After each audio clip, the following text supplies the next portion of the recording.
It's knowing myself, first of all. What can I do? What are my limitations? A lot of us, we don't even think about that. We just assume that we can do it all. And unfortunately, that's just not right.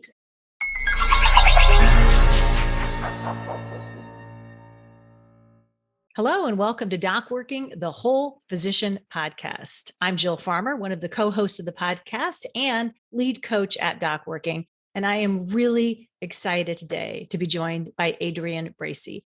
Adrian Bracy is an MBA, a CPA, an author, a business and personal coach, consultant, and motivational speaker. She's the retired Chief Executive Officer of the YWCA of Metro St. Louis, where she served for nearly 12 years after spending 18 years in senior financial management with the National Football League. She transitioned from the NFL to the nonprofit sector to follow her passion to inspire and make a difference in the lives of women and girls. Adrian has received so many awards. We can't list them all here through her career, including Black Enterprise 50 Most Powerful Blacks in Sports, Black Enterprise 50 Most Powerful Women in Business, Business Journal's Most Influential Business Women, and she is the author of a new book that takes a look at her leadership legacy over several decades in both the business and nonprofit world, called Halftime: Learn to Pivot as a Leader and Identify Your Next Step. And that's what we're going to be talking about today for you physicians, is helping you to identify as a leader and to think about when we need to pivot to determine your next step. Adrian, thank you so much for being with us today. Jill, it is an honor. Thank you so much for that wonderful introduction. I've been so excited about this conversation because I had a chance to read the book, and I think there's just a lot of really clear information, but mostly I think, if nothing else, if somebody wants to be a leader or not, they should read the book just because your own story is fascinating. You write candidly about your early life and how it impacted your later life. So let's start at the beginning. You're born in Miami, the youngest of 6 children, and your mother unfortunately struggled with mental illness. And you were raised in early childhood by other relatives. And of course, that was a big pivot point in your life as well. Pick up the story for us there and tell us what happened. Sure. So I was fortunate, Jill, to be left with family members that really cared for me. And although the neighborhood, it's called Liberty City in Miami, Florida, which is infested with drugs, prostitution, and gangs. And unfortunately, some of my family members, they fell prey to the environment. I had an opportunity at 8 years old to join the neighborhood co-ed flag football team. I know, right? And I was pretty fast. So because of my speed, I was drafted as the running back on the team. And so that was my first, introduction to football. And I loved it. It kept me out of trouble. And that's why I love when I hear that kids are really involved with sports, because sports is really a way to just take your mind as a child off of the negative things that's happening around you, which was my case. But then I was fortunate at 10 years old to be adopted by other family members. And my adopted mom, Dorothy, just instilled in me the faith that I have now in God. And that was my foundation. And so that's kind of, my early childhood. I was just fortunate to learn faith at such an early age. Well, and you talk about how moving into your life with Dorothy as your mom and her husband became your new adoptive parents as your mom and dad, that you hadn't really clicked academically in school previous to that point because you had believed some stories that other people had told you about who you were. And to have your newly adoptive parents see the potential in you, something clicked and it sort of directed you, or that was one of your first pivots into a whole new direction in terms of understanding what your potential was. Am I saying that right? You said it right on. You're right. That was my first pivot because I did have football to keep my mind off of things. But at 8 years old, my cousin actually told me that I was going to one day be dumb and stupid and crazy like my mom. And so because of that, my grades were terrible because I really thought I was dumb and stupid. So it wasn't until I was adopted that the positive thinking of my adopted mom instilled in me when she told me that I could one day be a successful businesswoman if I studied hard, made good grades, and graduated from college. And then, Jill, the strangest thing is I believed her. Just like that, my whole life pivoted. I mean, it was just amazing because I had no clue that I had that in me. I'm telling you, I was an A and B student all the way through college, and I graduated with honors from high school and college because of that one comment from my mom, my adopted mom. You're smart and you can do this. You've got everything you can. You just need to study and apply yourself. And that's what I did. You sure did. And another pivot came. I know you talk about when you were going into college, thinking that you wanted to do pre-law, and then had somebody else see some real propensity in your test scores toward a career in accounting. Yes. And so that led you on a path that you probably could never have imagined as you were either a young college student or thinking about your academic career. So walk us through. You graduate with honors. Then after you decide that accounting is the direction you want to go, from Morgan State University in Baltimore, and then walk us on the fascinating journey, if you would, of your professional life post-college. Sure. After college, I stayed in Baltimore for about 4 years working. And then my grandmother became ill. And I thought, well, this is a great time for me to move back home to Miami. So I did. I joined a professional organization called the National Association of Black Accountants, and it's NABA for short. Well, I worked really hard, Jill. I took this position that I volunteered for called the Director of Student Affairs. I took it seriously, where I tutored young people in HBCUs in accounting. And one day, the president of the organization said, I have something confidential to tell you. I said, okay. We go to lunch. He tells me that he just interviewed for the controller's position with the Miami Dolphins. And I was stunned because that's a dream job. Like, wow. He said, and I used a mutual friend. And I said, well, I'm sure he's going to give you a very good reference. Get back to my office after lunch. The mutual friend calls me. He said, Adrian, I just want to let you know that I received a reference for our friend, but I really want them to interview you first. And I referred you. So I got a call from the Miami Dolphins. I interviewed for the job. I got the job. And then I had to call my dear friend back and tell him that I just took your job. So as you can imagine, we are no longer friends today. Yeah, those are tough conversations sometimes. That was very, very tough. So I started with the Miami Dolphins, and I can tell you, I went through halftime, like within a year of my being there. I came to this point where I knew I had to make a change. I wasn't happy. And it's like, okay, what am I going to do? Well, I had decided, Jill, that instead of leaving the Miami Dolphins after a year, why don't I just get my MBA? And this way I can then go and work for IBM, which was what I thought I was going to do. Just get my CPA, my MBA, go work for IBM.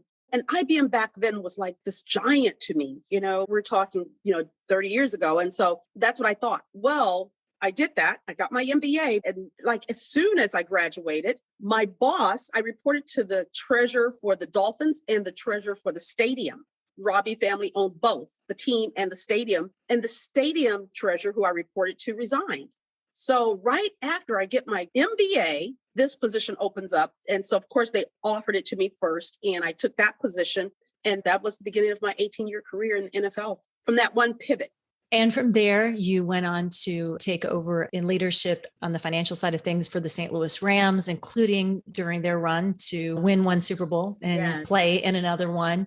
And Dick Vermeil, the famed football coach, wrote the foreword to your book and really talked about your ability to make pivots, and being able to watch the way that you've made pivots in your life and career is inspiration to us all. And then also Maxine Clark, who's the founder of the Build-A-Bear Workshop, total entrepreneur who took this idea and made it into, one of the most successful companies in its sector in the world. That had to be really heartening to reach out to these people that you had admired and had been mentors and leaders to you, and have them write the foreword to your book. My gosh, I can't even tell you the joy that I had when they said yes. And Coach Vermeil, as you may have read in the book, originally he asked, why do you want to write a book several years ago? We're at Isaac Bruce's 20th anniversary of The Greatest Show on Turf. It was a reunion. A lot of the players came back in town. It was a gala. And so Coach was there. And I said, Coach, I think I'm going to be retiring soon. And I want to write a book to help me launch my new career. And he said, well, book on what? I said, on leadership. Why do you want to write a book on leadership? Do you know how many books there are out there right now on leadership? I said, oh gosh, I felt so deflated. And I said, maybe you're right. That's okay. So that was, I guess, in 2018, maybe, or 19. And I just put it on the shelf because there are a lot of books on leadership. I have at least 10 to 15. Yours is one of them as well. So I realized that there are a lot of books around leadership, but when I decided to really go for it, I reached back out to him and he not only said, yes, Jill, but he sent me a portfolio of his speeches on leadership. I was so honored that he entrusted me with his private speeches on leadership. So I just love him to death. And then, of course, Maxine is one of my mentors. She's from Miami, Florida. So I felt, you know what, you're from my hometown. I can call her my homegirl. And so she took to me immediately after I took this job. Leaving the NFL to go into nonprofit was a tough transition. I'm sure we may talk about that pivot later. But I reached out to her because one day at dinner, she had a red pencil. And so we were sitting next to us and it was a group of women. And she said, Adrian, I'm going to give you this red pencil. And she gave the story behind this red pencil that was so important to her that her high school teacher gave her when she was a young girl. And so she told the whole story about how important it is to just follow your dreams and, that whole story. So I reached out to her and she said yes. Yeah, that was great just to hear their endorsement of you. And I think that question of Dick Vermeil, while it was deflating at the time, it was probably clarifying, and you can tell me where I'm wrong, because it was like, yeah, why am I really writing this book? Why does it matter? How can I have it make an impact? And sometimes being challenged like that to really dig deeper gives us some stronger roots and deeper motivation. Was that your experience in this case? Yes, that was exactly my feeling. I thought at first it was deflating, but then I hired a coach, Edie Varley, and talking to Edie, I said, Edie, I reached out to Coach a couple of years ago because I wanted to write a book. And she was so funny. Before I told her about Coach, she said, why do you want to write a book?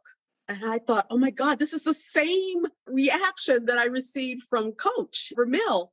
But then I talked to her for 30, 40 minutes and explained to her why. At the end of our first coaching session, she had my outline. She took notes of what I said. She said, I've got your book right here, babe. And so that was awesome. Oh, wow. That's really, really cool to hear. So let's pivot a little bit toward some of the ideas on leadership and pivoting that I think are really relevant to our physician audience. One of the things that Maxine talks about in her forward is the fact that you're one of the only women in the NFL working in these leadership positions, certainly the only Black woman working in these positions.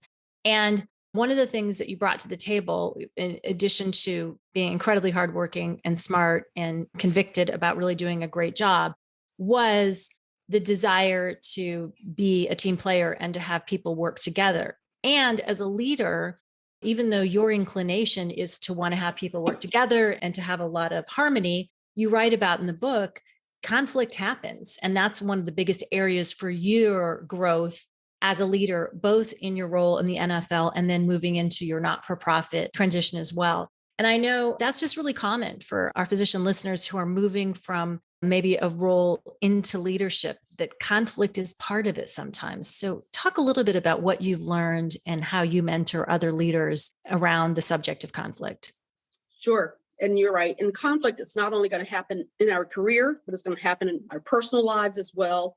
And to be honest, I've even found it happening right in my spiritual life in church. So there's going to be conflict. But what I have experienced and what has helped me with that is being able to listen. A lot of times we don't always listen well. And I believe, especially physicians, that is like critical to be able to listen. Because, this is the one thing as a leader that we do sometimes. Someone is talking and we're already thinking about the answer to their conversation. So we're really not listening, and that old saying that we have 2 ears and 1 mouth. So the 2 ears, really, it's because we need to listen twice as hard as we speak sometimes. So listening is one of the things that I had to really improve to be a good leader. And then just communicating. Sometimes we think people know what they're supposed to do. And the conflict arises sometime when we don't communicate that properly. My coach Edie said to me once, she said that the root of all conflict is unmet expectations. And I thought, that is so true, personally and in my career, because just my husband, in my mind, I expect him to wash my car every Saturday. That I expect that. but I've never communicated that to him. So when it doesn't happen, I'm upset. Like, why can't he wash my car? Well, guess what? I didn't communicate effectively to him, so he doesn't know. And it's the same thing on the job. A lot of leaders, we assume that because a person may have the title or the education, that they automatically should know what to do. But it's up to us as leaders to communicate it. This way, it takes out that person thinking that this is the way it is, but it really isn't. So communication is like top of the line, listening, communicating, and understanding. As a leader, for me to really help with the conflict, when I'm more compassionate and I have empathy for that person, because I really don't know what that person is going through. Anything could have happened before they came into the office. But I have to really take a step back as a leader and try to understand what is it and just talk to that person. Let's just talk about what's going on. So, those are some of the things that has helped me on a personal note with dealing with conflict personally and professionally. Great. I know so much conflict comes from one person guessing what the other person is thinking. And so you just articulated that so helpfully through that. Yeah. Let's talk a little bit about that pivot, right? Since we're talking about pivots as leaders from NFL to not-for-profit. And what was incredibly meaningful about that and what was also incredibly challenging about that for you? Sure. What was meaningful, first of all, was at the end of my career in the NFL, I knew that it was time to pivot. I knew that I was at this place of halftime, trying to decide on what's next. What adjustments do I need to make, if any? Or do I stay here? Because I've had some half times in my career where I didn't really leave the job. I changed what I was doing on the job. So I reinvented my job so that I was able to stay in the Rams as one of them. I was ready to leave after about a year of being with the St. Louis Rams. And I just reinvented my position and I ended up being there almost 12 years. So you don't always have to leave a job when you're at halftime because there's something different. Or even pivoting, you're going to change, but it doesn't mean you have to change a job. It just means sometimes you have to change what you're doing to make it exciting again. And so I knew it was time to pivot. So I took a course, Writing Your Personal Mission Statement by Stephen Covey, and included in my personal mission statement was enhancing and inspiring the lives of women and girls. So I felt that my next chapter, whatever it was going to include that. At least that's what I prayed for. And 8 months after taking that course, the YWCA CEO position opened up.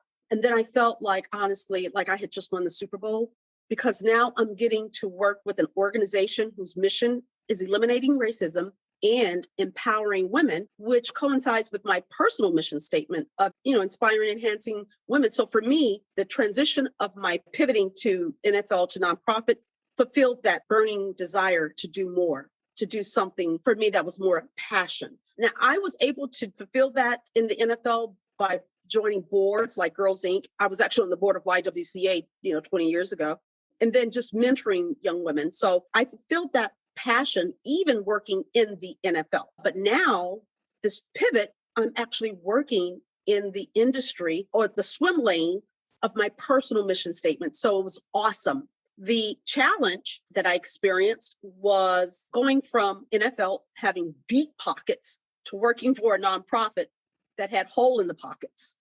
Totally different financial, setup there. But the difficulty really in that was fundraising. It is really difficult for some nonprofits to raise dollars, and I came from the NFL. The best hotels, everything was 5-star, everything was top class, and now I'm working for a nonprofit where instead of me going to an event to give money to a nonprofit working in the NFL, I'm now asking for money. And that was tough for me. That was a big transition. I am a giver, so I love to give, but I'm not a salesperson. And so really this position required some sales techniques because I had to ask for money. And so that was the big challenge. The other big challenge was really working with a different demographic. Working in the NFL is just totally different with the employees than working in nonprofits. So those were some of the challenges that I had. There are many more, but overall, the transition, because I was doing what I truly believe, Jill, is my calling, made it easier. Yeah, you used the passion, if you will, the mission to help provide fuel in your tank to get you through those challenging stretches. And you did a really good job of learning how to get through your own discomfort of selling things because you helped the organization grow exponentially through just an incredible amount of financial support and growth to have a lot larger impact. So you won't brag about that, but I can do that on your behalf. One of the things you talk about in the book, which of course was one of my favorite chapters, was talking about how even as a really highly capable person who has juggled such big balls in the air with, a lot of high impact and high stakes, you still needed to focus on your own time management skills and priority management skills in order to get yourself to that next level of thriving. And so, like me, you're somebody that time management didn't necessarily come naturally to because you want to do all the things all the time at the same time. So you had to kind of step back and shore up those skills in order to pivot to bigger and better leadership. So talk a little bit, if you will, about that part of your journey.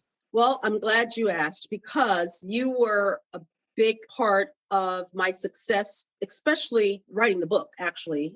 It just dawned on me what was some things that I struggled with in my leadership roles and time management, not only professionally, but personally, going back to personally as well. So working with you, Jill, and you won't toot your horn, but I can. So it was a big help, especially some of the things that we went over that I included in the book, I've actually used with some of my coaching clients.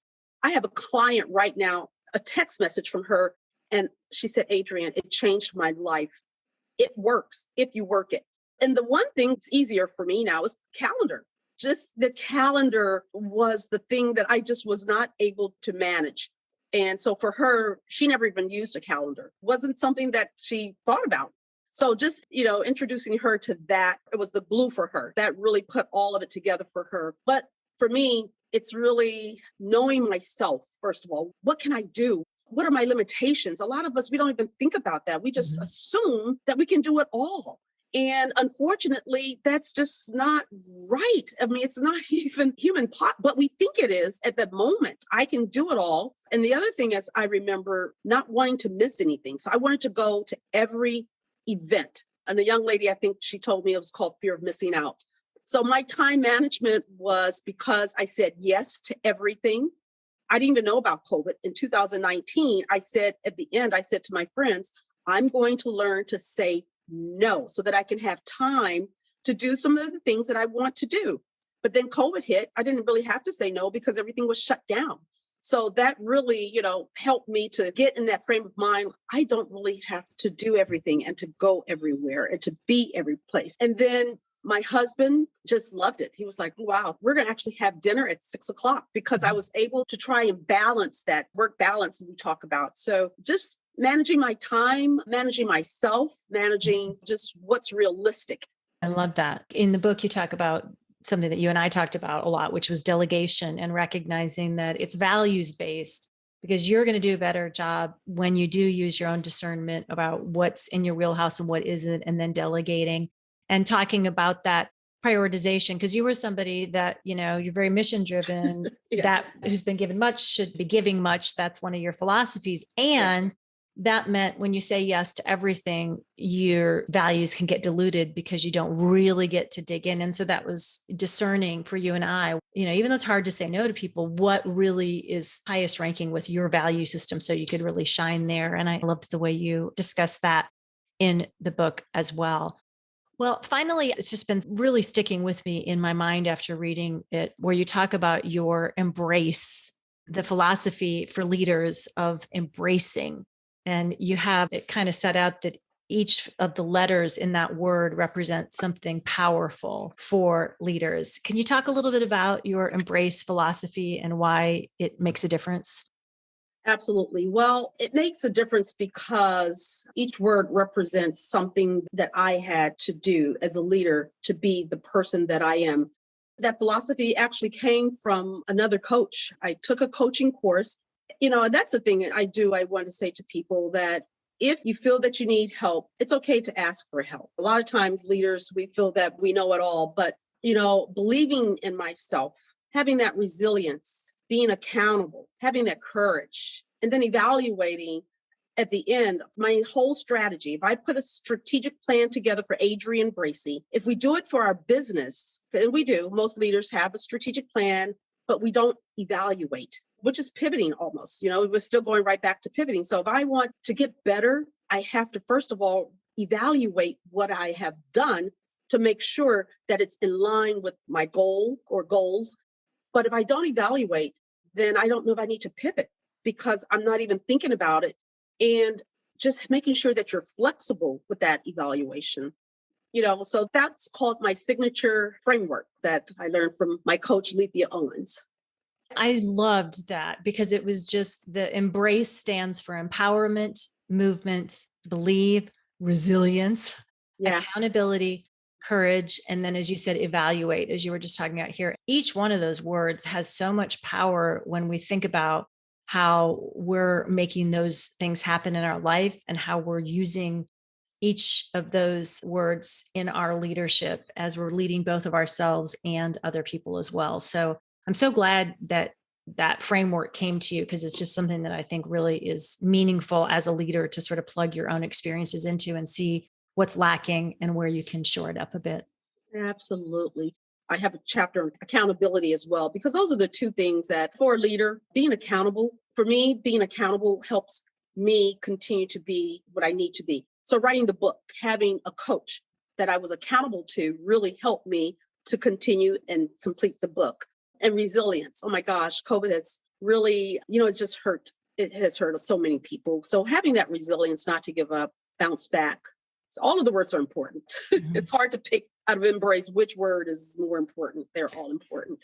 Yes, of course, our physicians listening have had to have almost superhuman resilience thanks to COVID over the last, 18 to 20 months. And so to remember that it is something that we can cultivate and that on the other side of it often is something really meaningful is something that I don't think we can emphasize enough in our conversations.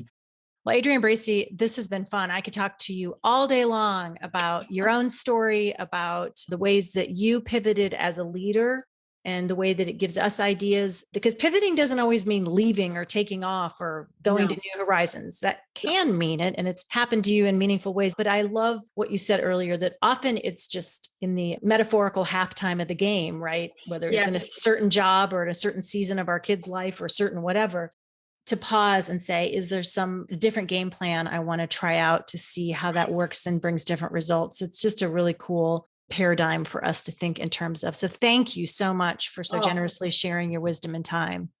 It has been a pleasure and honor. And my hope is that one person who listens will at least gain something. That's the whole purpose of the book, was really just giving back and helping someone else. Well, the people that you are now leading are lucky to learn from your wisdom and experience. Adrian Bracy, thank you so much for being with us. And thank all of you for listening. I hope that you are inspired to look for ways that you can lead yourself or others in your life and practice as a physician. And until next time, I'm Jill Farmer with Doc Working, the Whole Physician Podcast.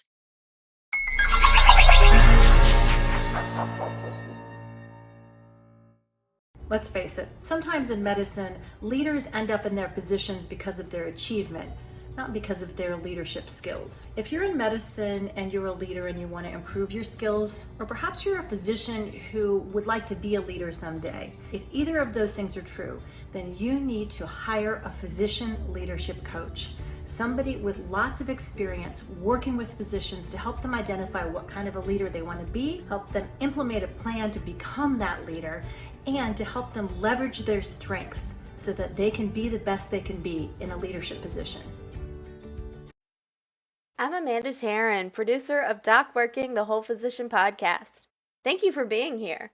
Please check us out at docworking.com, and please don't forget to like and subscribe. Thank you for listening.